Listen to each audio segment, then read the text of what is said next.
Welcome to the Growth Factor Podcast, episode 4. I'm very excited. I have my new friend here, Aram. Pronouncing that correctly, I hope. Yep, you got it. Yes. And we're so excited because he has a cleaning company, software company. We're ready to rock and roll, and how he went from step 1 to step where he is now, and just kind of learn, dive in, get to know him some more, and take it from there. So are you originally from Lexington? Where are you from? I grew up the first half of childhood in southern Indiana, so just over the border from Louisville. And then when I was 9, 10, somewhere in there, we moved to southeast Kentucky, Breathitt County, actually. Okay. My dad started teaching at a small Bible college out there. So we moved out there, and I grew up the second part of childhood out in Kentucky, and I was in Cincinnati for college right before I came to Lexington in 2012. And the plan was to come down here and finish my music degree at UK. So that's kind of why I wound up in Lexington. I had a sister that lived here for years. I love the city, and I've been here since. I'm a big fan of Lexington.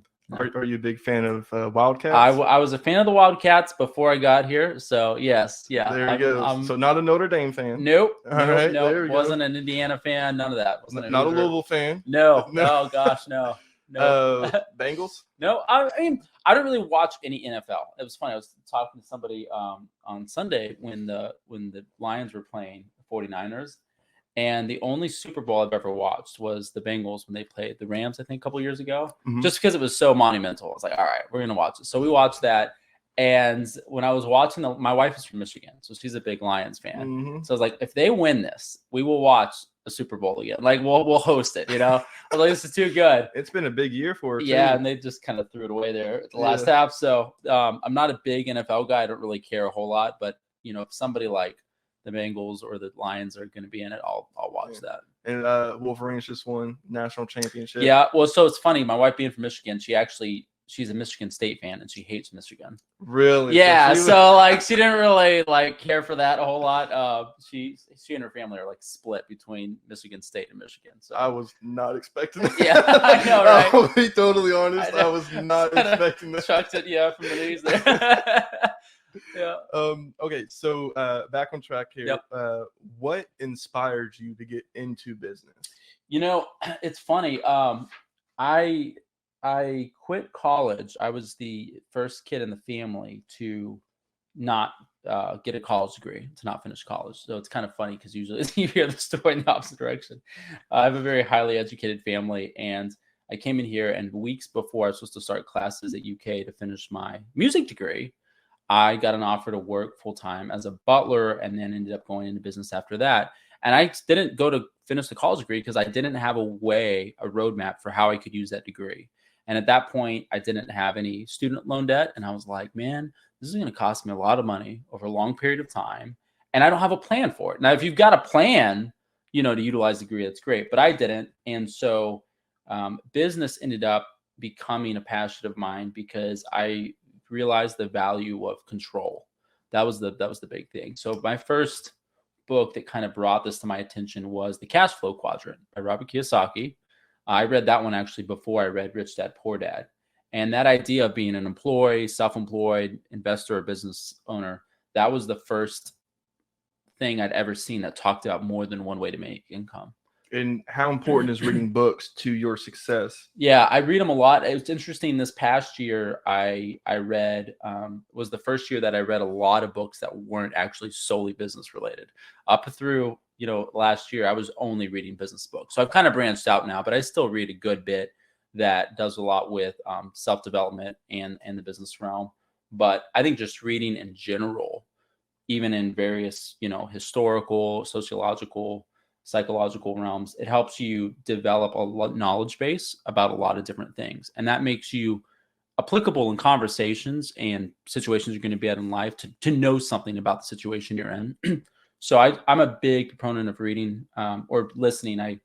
95% of my books are audiobooks these days. But Audible, man. Yeah, dude, Can't go Audible. wrong with it. Well, it's like I have hours in a day where I could listen to something, but I do not have those hours to sit down and read a book. So it's like I can leverage that time and kind of double dip, or I could try to squeeze in 30 minutes here and there to read physical books. So now, because this brings me up to a question that I don't have here. What about multitasking? Do you have any time management knowledge that you can give to people, and especially myself, because it's something that I kind of struggle with. Yeah. Getting a lot done in a short period of time, because I hear all these people, oh my gosh, I'm doing this, I'm doing that, and I'm like, your 1 hour is like 10 hours for me. And so how in the world are you doing this? And I feel like I'm grinding. I feel like I'm, like I'm pedal to the floor, and I'm not. I don't think I've unlocked any special keys there. I actually probably generally subscribe to the feeling that a lot of multitasking is probably less productive than single item focus. They've done research on this, right? Well, they'll say people who highly multitask are generally just doing a lot of things poorly. And so I kind of lean that way. I'm trying to be selective with how many things I'm doing at once. That's important. In fact, actually, I'm working in 2 businesses right now, because before that, about a year and a half ago, I was doing 3, and I ended up doing 3 things not so well. And I was like, okay, something's got to get axed here, at least in the short term, so that I can do something properly. So like keep the main thing, the main thing. So if you, for me, and I'm not perfect at this, but the best weeks that I have are weeks when I take time on Sunday evening to look at my week and really just decide, even blocks of time that I'm going to make calls, or I'm going to be doing site visits, or whatever it is. I'm blocking those times out for the week coming up, so that I'm not, because if I don't, what'll happen is I'll wake up in the morning and I have 4 things I need to do, and I'm just kind of shotgunning. I'm throwing them in here, I'm throwing it in here, I'm running over here, I'm making a call here, and that's fine to an extent. Sometimes you kind of get stuck with that in a week or 2. But as much as possible, if I can get it booked out the week in advance, I'm mentally prepared for that next hour I'm going into and knowing what I'm doing. So that for me has been a lot more helpful than just trying to schedule 4 things on top of each other, and run them at once. Yeah. And maybe, and again, this is more geared towards me. Maybe I do just need to keep the main thing. Yeah. And also not worrying about, someone else doing so much more than I am in my day. Maybe I just need to work on what I'm doing, trust the process that it has been proven time and time again. Yeah. Are you talking about like comparison stuff, like people that seem hyper productive and Yep. So like it's more like a Gary V thing. Yeah. How he's always like, dude, like, like you're 60 years old, you have time, man. You got time. And I strongly believe that 100%. Like that's something that I truly believe in my heart and soul, that it doesn't, if someone's 70 years old, 75, 80, you still have time to go out and go start a pickleball company. Yeah, dude, make it happen. Yeah. Like that's, and write a book on your life and your life experiences. Like there's just so much, so I'm a true believer in that. Well, the comparison stuff, that's something you have to watch out for, because that's just an endless battle, right? Because there's always somebody that's monumentally more productive than you and I, right? But in perspective, we're a lot more productive than probably the better percentage of the population in the U.S. So you can, that goes both ways, and you should always look for ways to get better, and increase. But you can't overdo it, right? You can say, well, I need to fit another 4 hours into my 21-hour day. Let me see how I can make this happen. And that's generally just gonna, hurt you in other ways. It's funny. You said Gary Vee. I still remember. I remember watching a clip with him and Grant Cardone, and they were doing some talk. I don't know if you've seen this. And I don't know if somebody asked, I don't know if it was the moderator. I need to look this up. He was the moderator, said something like, which one of you? Yeah, and I guarantee I know exactly what you're about to say. Yeah, and Grant just blew him off. He's like, unquestionable. Like he didn't even like bat for a second. And Gary Vee was like ticked off. He's like, how do you know that? He's like, you have no way. And he's like, he was, because Cardone, he's self-assured. Like there's not an ounce of doubt in his body. And he rattled it off. And Gary Vee was like just mad at him, He was just like, I definitely work harder than you. Yeah, so like love Cardone, love everything he does, but man, like I only listen to like 40-50% of what he has. Sure. He is very knowledgeable when it comes to business. Yeah. He is very knowledgeable when it comes to real estate.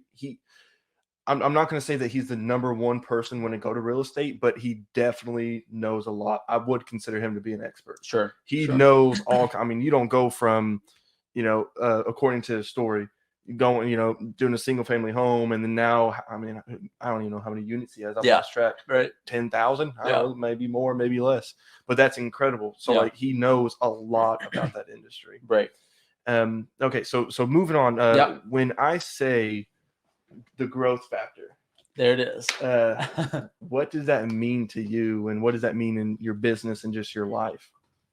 So going back to the discussion of like keeping the main thing, I guess the growth factor to me is what's the main thing that is providing success, right? Mark Cuban, I think, talks about this in one of his books, maybe his only book, How to Win at the Sport of Business, where early stage business owners, startup founders, their tendency is to try a lot of things constantly. They're like, oh, we have success here. Let's try it for here, and here. See if we can get some more success. And he's like, what you really need to do is the thing that is working for you or has worked, you really need to keep doubling down on that. Because that has become that's your proven model, right? It's like, hey, this sold, right? If it's sold, then sell it again, right? Don't try to like find some other market to squeeze into. Like just keep doing that. And things may still come from that. You may still get new opportunities, but you really want to double down on what works. And so when I think the growth factor, it's like, okay, what has fueled your growth in the past, or maybe what is doing it currently? And that item should be center of focus for you, right? So that's what comes to mind, I guess. When I say that. That's probably the best answer that I've had so far. I'm so early, so I'm only number 4. Sure, somebody might be able to top it, but I'll take the plaque while you're offering it. Put it on the wall. No, seriously, that's awesome. And what has been the biggest growth factor for your business?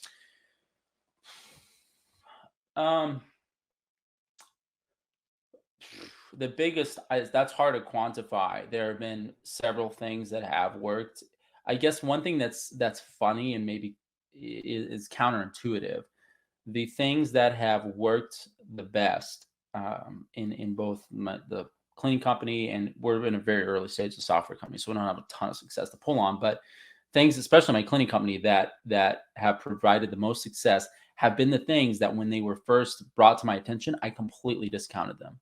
I even said, no, I'm not going to do it because there's no way. Like, can you give some examples? Yeah, well, so there's a couple, but the most notable is getting into the commercial market, which is you said no to that? It's so funny even saying this. All right, so I'll try to summarize real quickly, but like I love it though. I started the cleaning company out of a background as a butler, and so it was residential cleaning, and I kind of built a brand around my high level experience. And so I was doing, primarily residential cleaning, and a good friend of mine, Anthony, used to work in Winchester as a continuous improvement leader. He calls me out, the production facility he was in charge of. It's like, hey man, we need a cleaning quote for, this big production facility. And I was like, yeah, no, man, we don't do commercial cleaning. Like, don't bother. I just flat told him no, dude. And the reason, before everybody like loses their mind over this, is because my commercial experience to that point had been retail. So like banks, storefronts and stuff. And those are generally really low margin areas. So that's one type of commercial clean that I had done and really did not love. And I was like, it's not worth it. Not going to mess with it. So I just equated that to mean any general commercial, right? I see. And so I was like, no. He kept bugging me about it. And finally he's like, well, let me just send you the cleaning plan and you look at it and just give me a rough ballpark figure. And I was like, all right, whatever. So he sends it. I'm like, oh crap, it's hired 2, maybe 3 people and spent this shift. So I'm like running these numbers through my head. I sent him a range that I thought was just ridiculous. And I was like, well, he's going to be like, okay, thanks, bye. And he's like, yeah, that's in our range. And I was like, heck, really? I was like, are you serious? And so 2 weeks from the day that I went to the site to do a walkthrough, we started the contract. So it was 14 days from when we walked through it to when we had our employees in there to do it. And so that would not have happened. And it's now the major percentage of what we do is commercial. Really? And our exit strategies is all based around commercial contracts, but that would not have happened if Anthony hadn't pushed back on it. If he'd been like, okay, find somebody else, but he's like, no, just please give me a quote, and it's just funny because that was a huge thing that opened up that I just, call it short-sightedness. It was really limited experience that I was, kind of superimposing on it. And it's just stuff like that. That's the biggest one, but there have been multiple things like that through my business career that I was like, oh, no, I'm not going to do that. And somebody just kind of kept, like, no, please, please, please. And then finally I do. And it's like, oh, okay. Yeah, we should have done this a year ago. So with all that being said, it kind of pops up a question. Do you consider yourself to be open-minded, or do you consider yourself to be closed-minded? And you kind of like the horse analogy. Yeah. You got the blindfolds on and you're focused on what you're doing. I like to think of myself as open-minded, but my history might prove otherwise. It's hard to say. I am definitely open-minded to ideas. I am very much a task-oriented person. So my wife can attest to this. Like, I'll come home, and even if I've been working all day, I will generally not even sit down to relax and chill out and eat until like I have things done that I need to get done when I get there. I'm just like, oh, this is done yet. Boom, boom, boom, boom. And so in the short term, I'm really task oriented. I'm very hyper focused. I have tried to become more, be aware of ways to become more and more open to things. And I think because of some of my experiences, I'm a little bit more aware now. Mm-hmm. I don't know if you've read the book. I haven't. I was just going to say it. It's like, I don't even have the name. Carol Dweck. It's a mindset. But she's done a lot of study and research into this. It's years of experience building. It's an incredible book.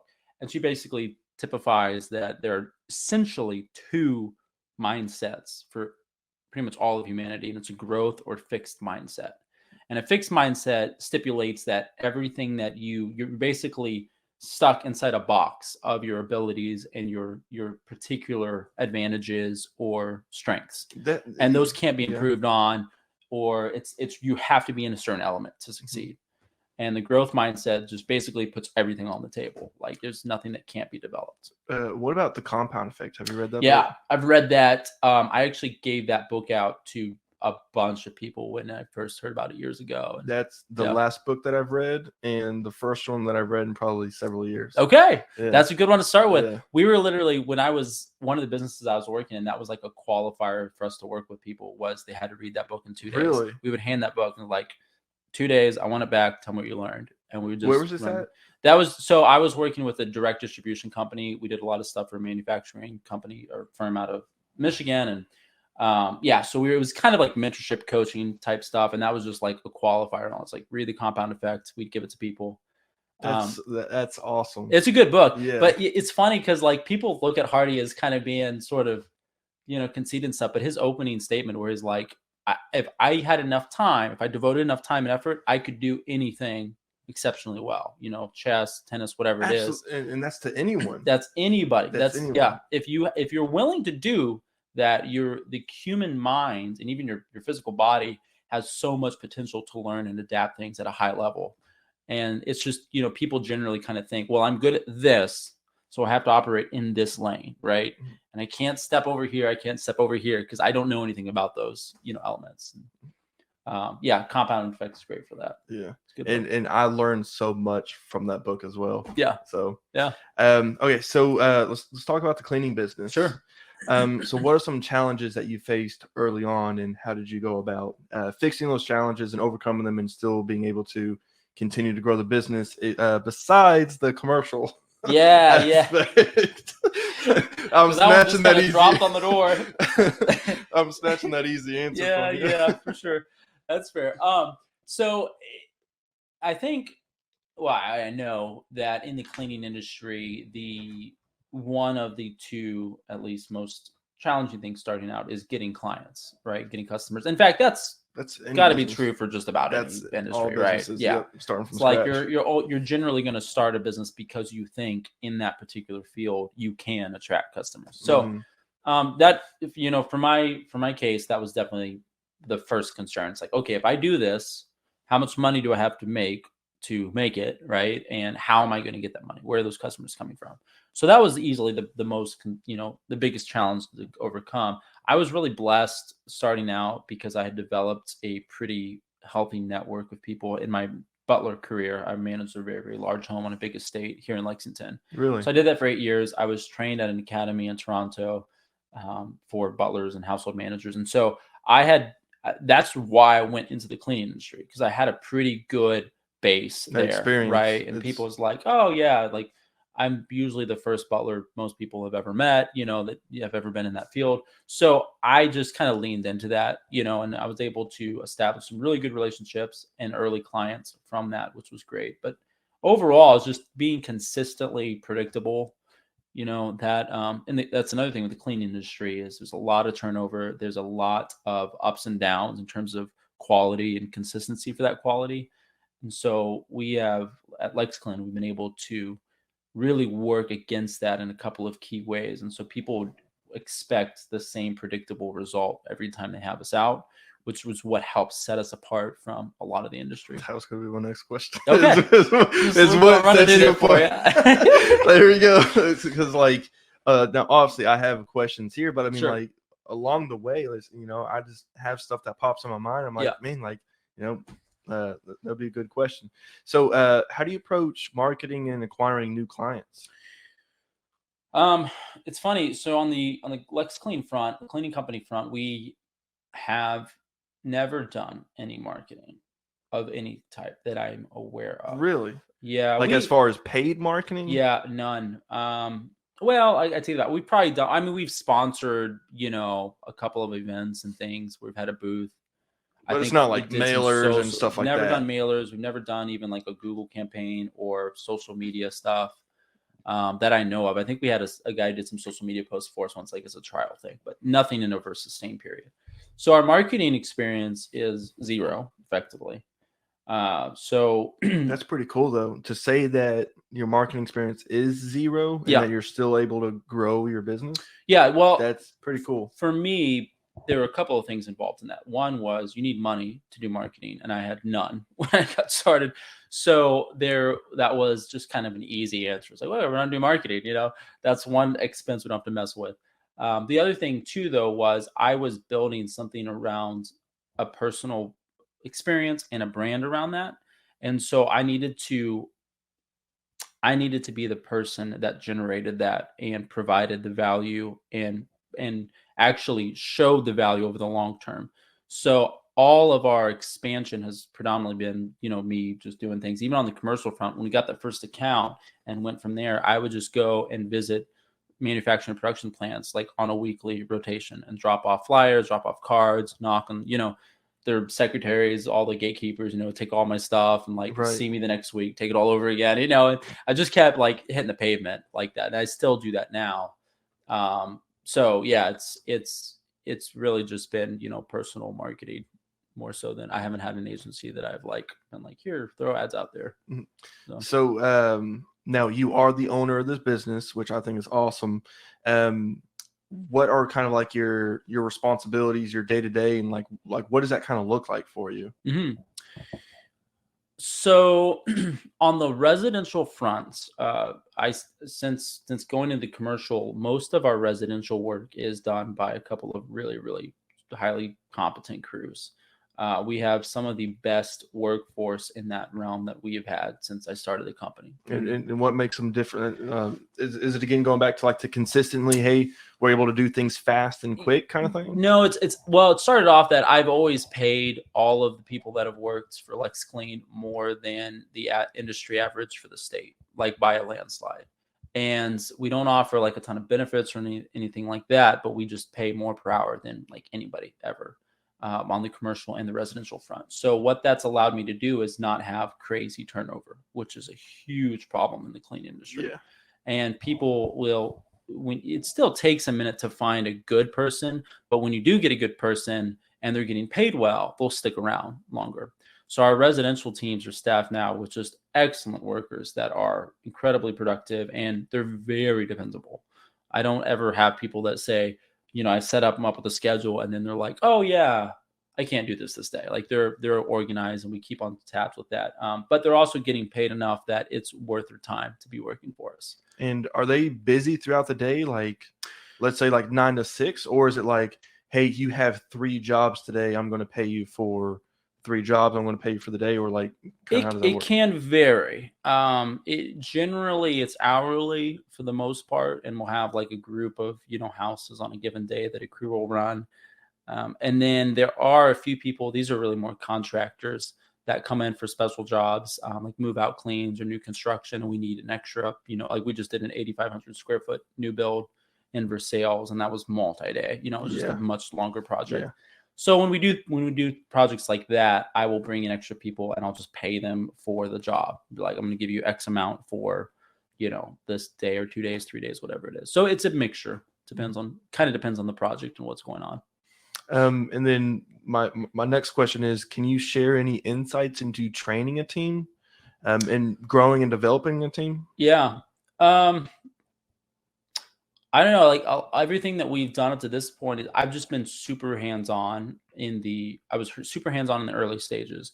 And then everybody that is working for us now, whether they're contracted or employed, commercial or residential, they have all worked with me for several days before they worked by themselves. And so I have actually not given that training to any one person, and been like, okay, you can train this person completely on your own. There have been managers that, have done help and stuff like that, but I have worked with every single one of the people that work for us at some good point at the beginning of their, employment, across the board. So that's just what that allows for me, is to be able to know and trust where I can put these people.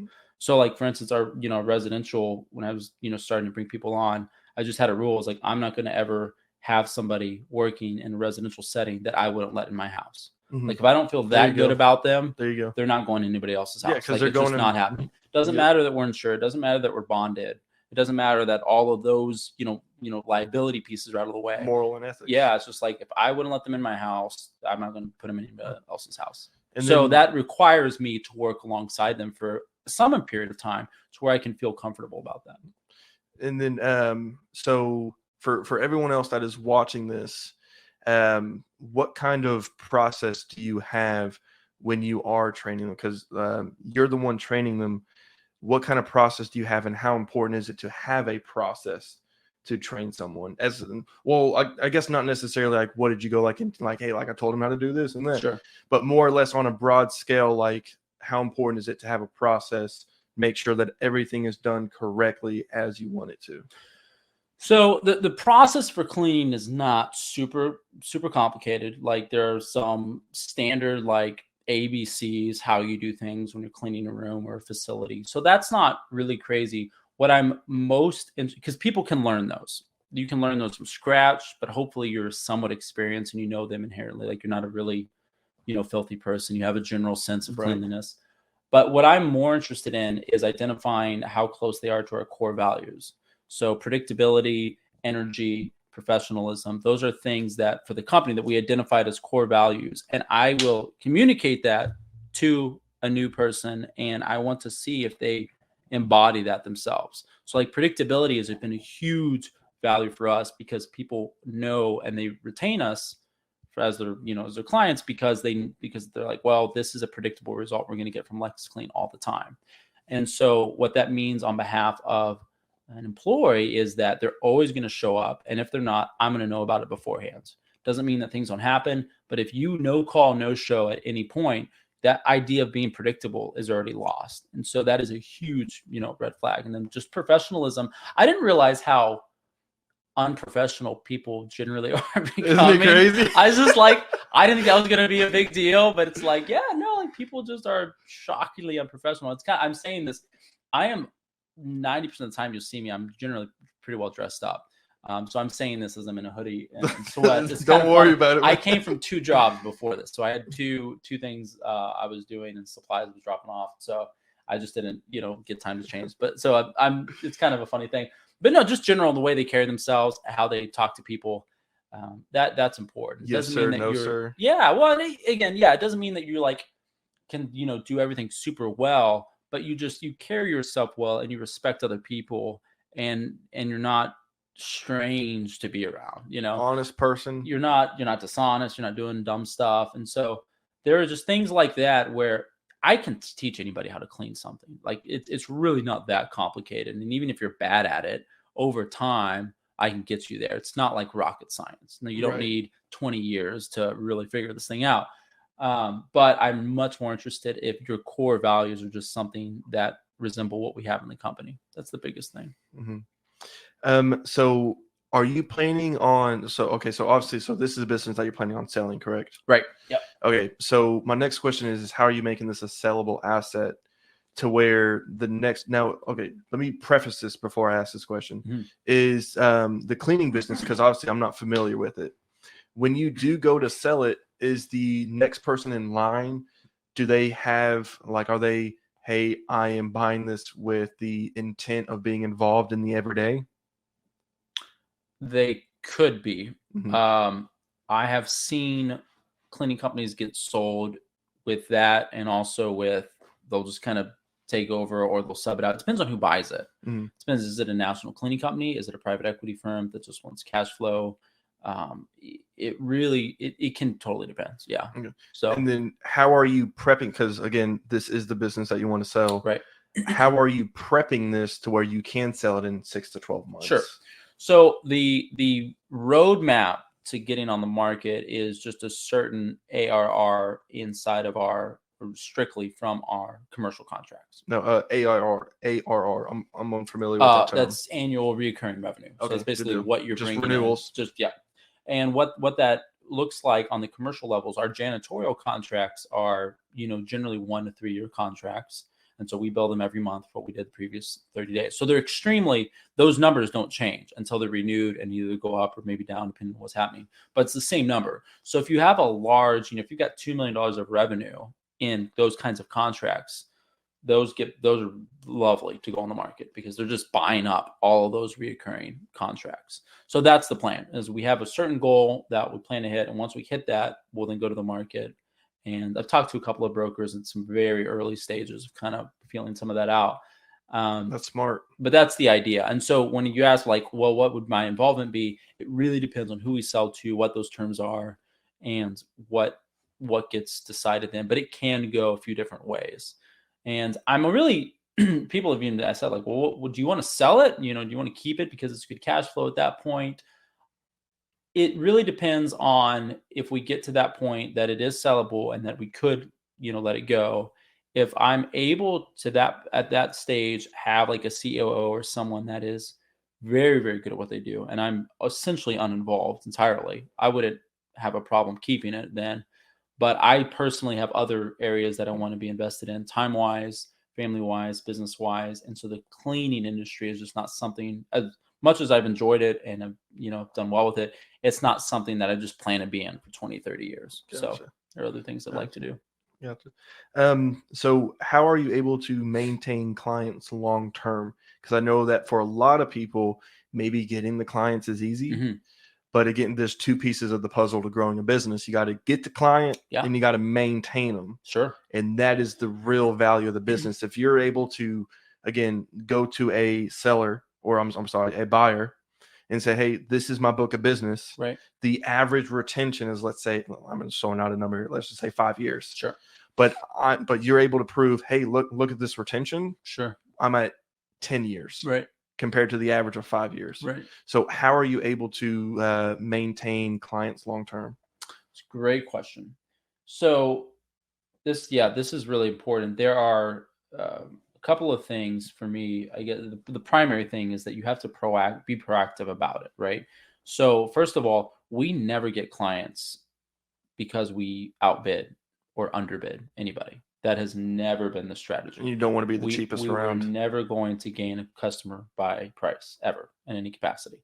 Now, if it so happened that we somehow managed to be, that's fine. That's possible. But it wasn't like, what's the lowest bid? Let's chop $500 off. See what we do. It's not the intent to be the cheapest. It's never the intent. And I'm very upfront with that. And that means our business growth has actually been slower than a lot of cleaning companies, but it's been purposeful, because it's allowed us to have good clients that we really like and they really like us, because the value proposition was not a price. It was that we are extremely predictable. We're extremely good at what we do. We have the very best communication, and you just freaking aren't going to have to worry about it. That's awesome. And so on the commercial level, and we do this to some different extents with our residential customers as well, but on the commercial level, our janitorial contract comes with a quarterly assessment.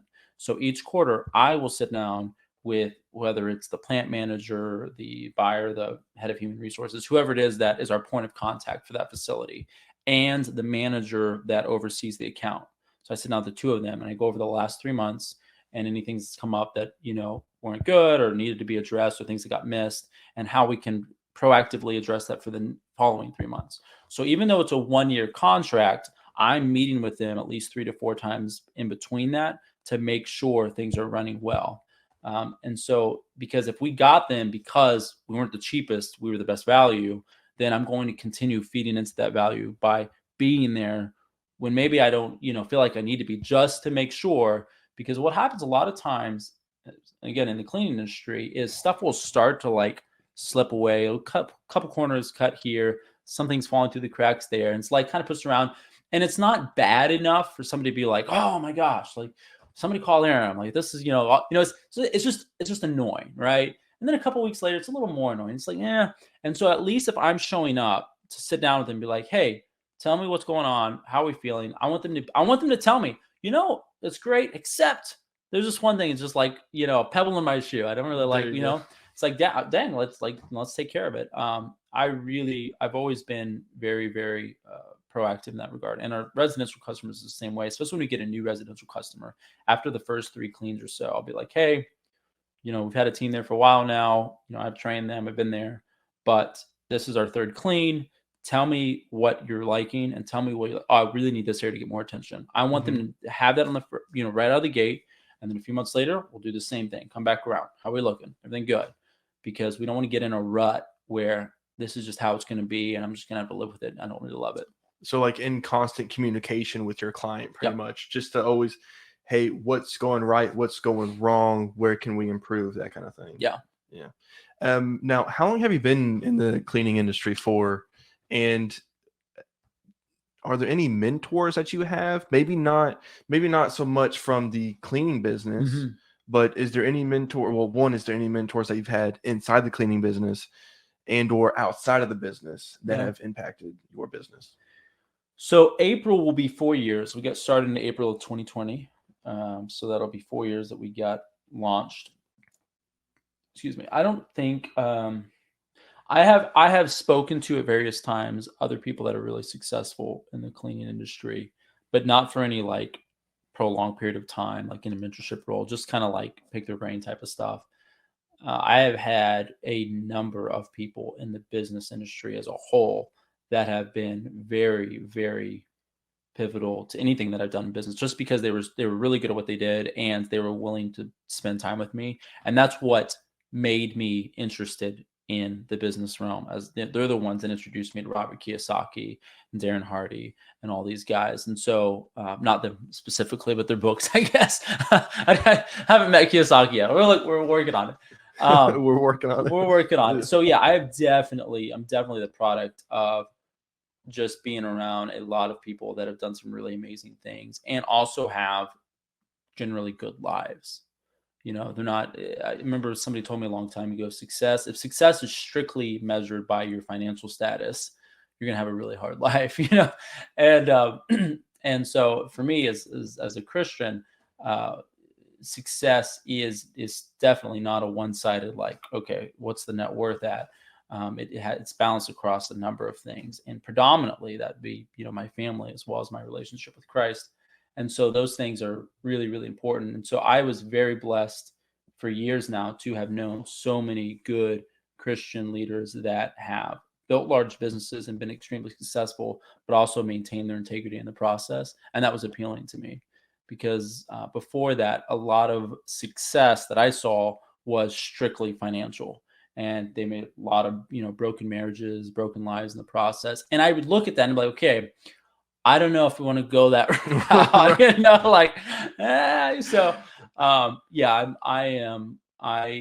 know. I have a lot of the drivers.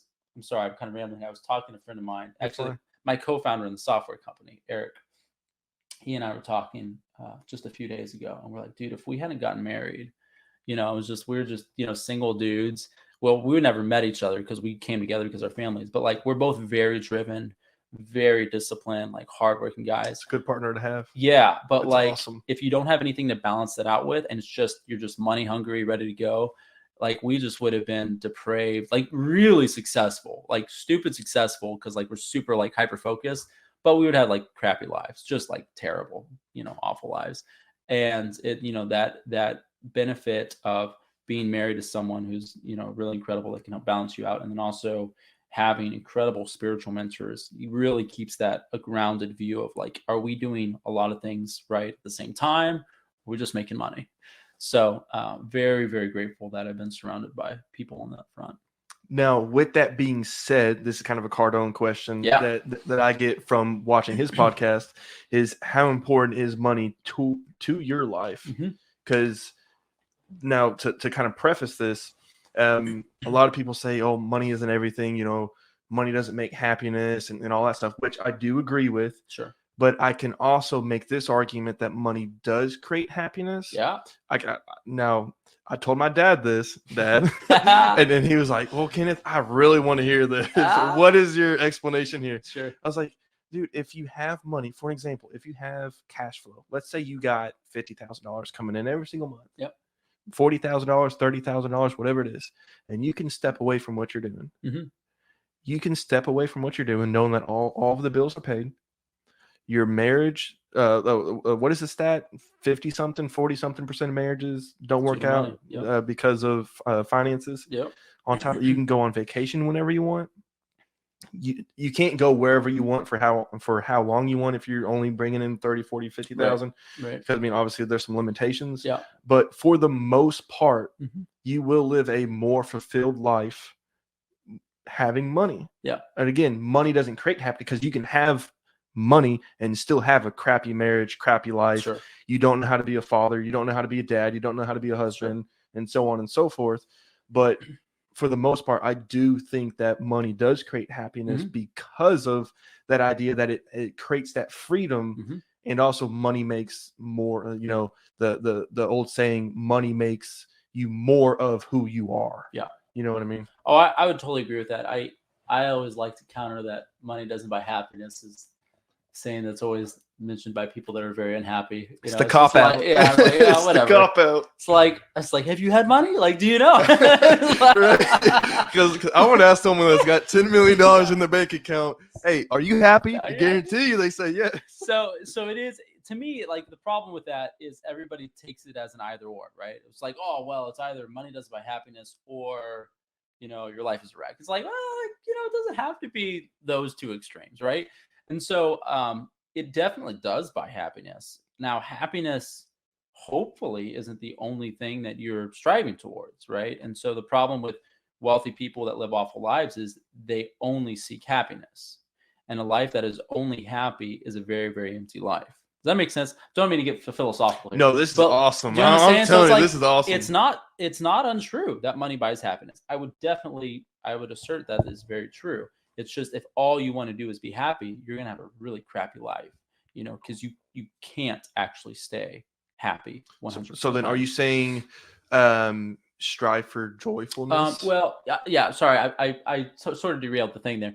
So money can buy happiness, but it can also buy a lot of other things. To me, money, if you give yourself like a one-word equalizer on like a term, I would say money equals options. That's the biggest thing, right? It's just strictly options. It's all freedom. And it's not my idea. I'm sure I read this somewhere, so I can't write up a little quote, put it on the wall somewhere. It's like definitely not mine, but it is definitely options, right? So options, now that's a very broad term.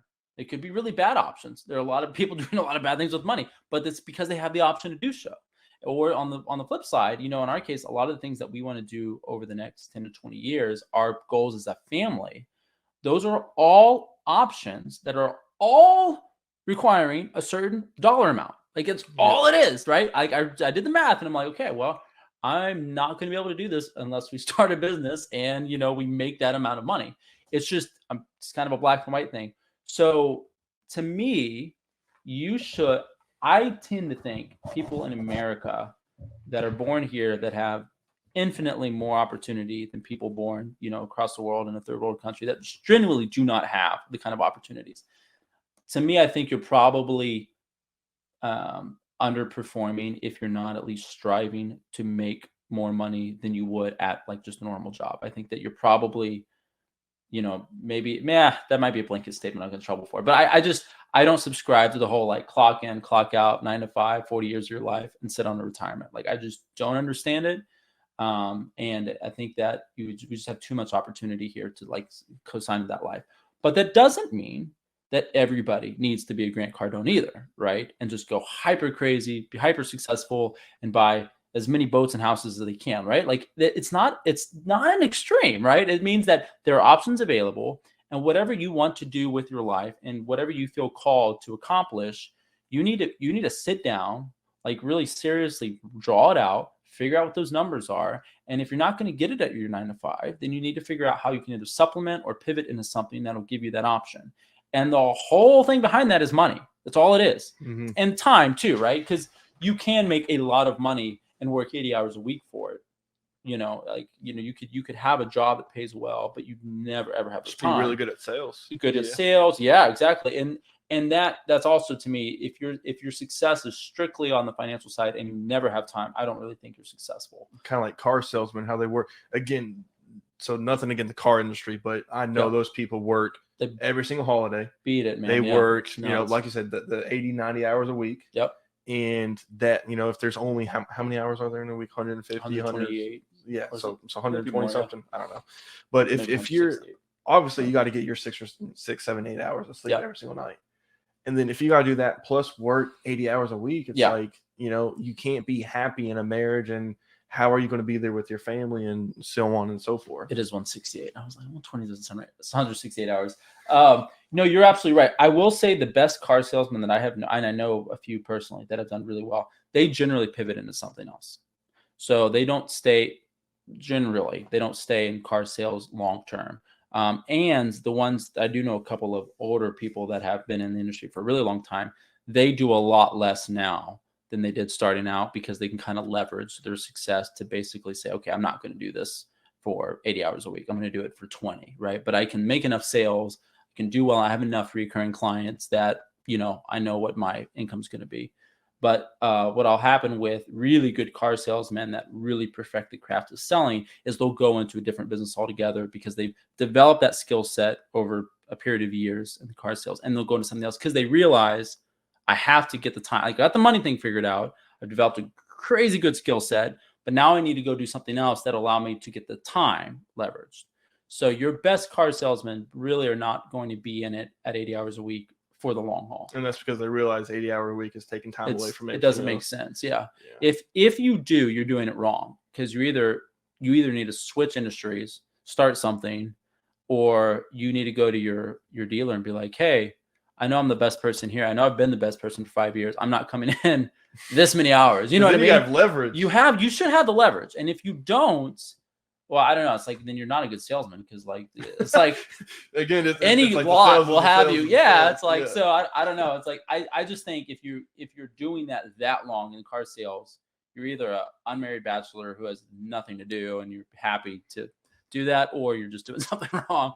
But it's funny, because car sales is something that I have for years wanted to do, strictly because there are a lot of pieces to it, but I enjoy sales anyway. And I feel like I have these thoughts about car sales I think would be really, really cool to try out. And I enjoy helping people and providing value rather than just trying to sell everybody on everything, right? So I would love to do car sales. I've told my wife, like, man, if I could just have 6 months, just even 6 months where I could just go to a lot and just go at it, I would have so much fun. But I don't have 13 hours a day right now to do that. It's like, I'm not sure when I am going to have it. So that actually rings true to me too, because oftentimes I'm like, man, what if I did this for like, what if I just went in there and did this for a week or a month, couple months or whatnot? Yeah. How would it look? What success would I have? And what would I do different? What would I learn doing that and come back here into the selling insurance side? Sure. And how could that benefit? It's just, so. Maybe we'll do it together. Right. A couple years down the road, we'll each take a different dealership, and then it'll just we'll keep it on tabs for that. It'll be fun. Okay. So now kind of switching gears to the software company. Yep. Well, let me ask you this. Which company is your baby? Is it the software or is it the cleaning business? Well, it depends on how you define baby. Which one do you care the most about? Which one's your firstborn? Yeah, well, firstborn would be the firstborn of the cleaning company. So I am the cleaning company is what's paying the bills, right? The software startup is in a very, very early stage, and we're not really making any money from that. So, but that doesn't really mean anything, because my plan is to exit the cleaning company for millions, and we want to exit the software company for $1 billion to $2 billion, right? There you go, dude. You know what I'm saying? So it's like right at this exact moment, I'm doing a lot with the cleaning company because I'm trying to get out of it so that I can then focus more on the software stuff in general, because that's got exponentially more potential, right? And so it's a weird. I'm doing a lot in the software front, and I'm over time going to be doing more and more and more there. But it's just that temporarily I have things I have to do on the cleaning front, until I can get out of it. If you're comfortable answering this question, because it's a financial question, and I understand most people aren't. If you are comfortable, so it's a two-parter. One, what is kind of the factor, like, for an example, in insurance, if you want to value your agency, you pretty much take 3 times the book. Right. So that, and then the follow-up question is, how much do you think that you could sell the business for today if you wanted to sell your business? Again, that's if you're comfortable answering those questions. If not, I can just edit I'm it not out. really uncomfortable. It's just that I don't know, because my discussions on valuation and going to market, for the cleaning company, I'm assuming, right, have been very, very like preliminary, and all I've heard is like, well, it'll probably a multiple of your annual revenue if it's, if the commercial is big enough to be predictable. So I couldn't give you a good idea of what we could sell it for today. I'm not really positive, but the goal is to sell it for somewhere between 3 to 5 million.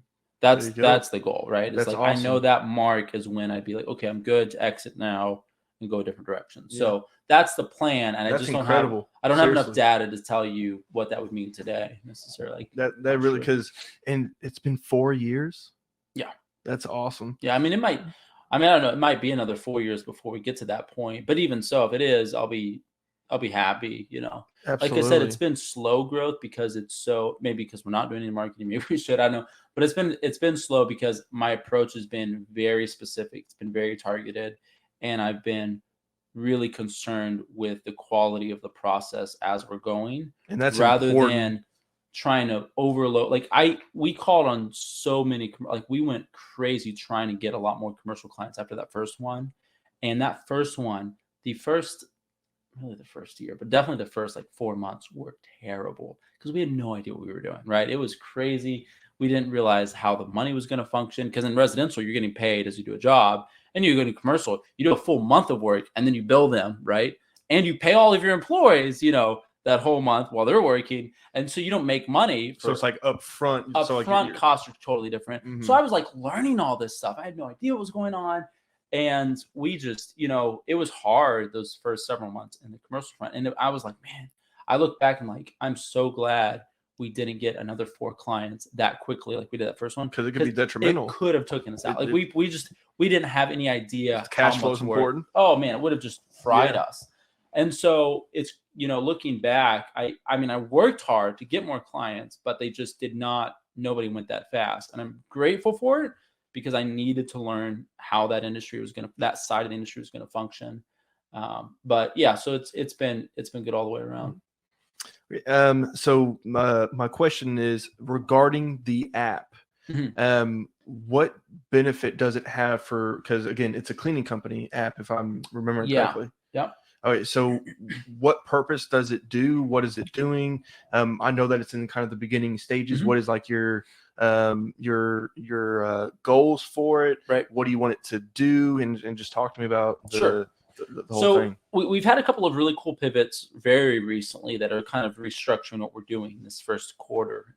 But there are essentially 2 sides to the app. So you've got the residential market for the cleaning industry, and what that is essentially a marketplace app. So property management professionals, homeowners can do this as well, but it's really tailored more for like property management or real estate professionals, where they can book one-time cleans, move out, new construction, maybe their cleaner is not available they normally have, or they don't have a good association with the cleaning company, and they don't want to try and find 40 different bids and search through, all these different companies. So they can go on the Clean Space app in less than 3 minutes with very little information. They can have putting very little information in, they can have a clean booked just like that. So like you're taking other cleaning businesses, putting them on the app, not necessarily on the app, but getting them on the platform, and registered, sending them those cleans that come through that are booked for whatever job it is in that area. Okay, gotcha. Yep. So pretty much it is a place to where you have, let's say, accredited people. It's kind of like a Google for cleaning, to where you can go in there and you can schedule it. You can see, for an example. And now again, I don't know how it looks, so I'm kind of telling you how it looks up here. To me, it looks like, okay, I can schedule XYZ cleaning company, 1, 2, 3, and ABC cleaning company, and this is the reviews. This is how many jobs they have completed. Well, and actually, things like that. sort of. Really, what we're most focused on the customer front is ease and the ability to, they can track cleaning real time. They can provide whatever security information they want over the app, but they're not picking the companies. They're going to pay the price based on a pricing algorithm, depending on what the job is, depending on the size, all those things. And then it gets sent out to the companies in that area, basically at a first come, first serve. So the first one that wants it. So it's like a DoorDash kind of thing. It's really much closer to a DoorDash model. Yes. That's interesting. Now, we have to take a pretty high and proactive take on the cleaning companies we allow on the platform. We got to vet them. We got to make sure they're insured, all these different things, so we can't just have any random person in there that would, burn the place down and, be able to walk away from it. So we have to kind of be involved in the quality metrics there. But for the consumer side, it's about ease and just good dependability. Wow, it's hard to say. But we're basically like the third party that's facilitating both sides of it. So we get cleaning companies on the platform to get new business that comes in. Mm-hmm. And what's cool about that is that we're expressly the opposite of like lead gen services and stuff. So they can accept or take the cleans if they want, like Aramark or something. Yeah, like that. But they're not going to have to pay to get contact information to give a quote that they may not get. Right. So we like bypass all that. So that's the residential side of the app. And then we're actually building enterprise software for commercial clients. Coca-Cola is one in particular that we're building, basically to give them reporting metrics on the cleaning done at their facility. And that's just a very surface level view of it. It's a bit more involved in that. But that is what we're currently building out, and most of our focus is for this quarter. So we'll essentially be selling an enterprise product to commercial clients and then a marketplace app for the residential markets. No, everything's trademarked and everything like